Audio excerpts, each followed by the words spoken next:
श्री गोपाळ कृष्ण भगवान की जय। लीळा नंबर 18 जे अंथरून तेच पांघरून इत्यादी वचनाचे निरूपण। एका वेळेला नाथोबांनी विचारले, जीजी कुठलीही वस्त्रे महात्म्याला घेता येतील?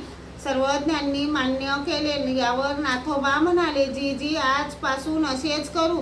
यावर सर्वज्ञ म्हणाले, मसनीचे वस्त्र घेपे पोरे हो, दयाचीची वाट पाल।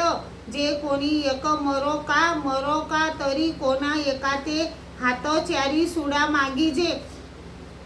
मग याची झोळी उदक शोधणे कोपीन जे आपणाला लागेल ते करावे हो जी। यावर भट्टोबास विनंती करून म्हणाले, जीजी मला नुसत्या लंगोटावर राहणे शक्य होत नाही, तरी मी काय करावे? सर्वज्ञ म्हणाले, वानऱ्या तरी हात दोन्ही वेळी जे आणखीन 2 हात वस्त्र मागून आणावे व ते पांघरावे।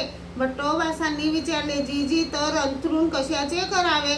सर्वज्ञ म्हणाले, तेची अंथरूण तेची पांघरुण हो जी। श्री गोपाळ कृष्ण भगवान की जय।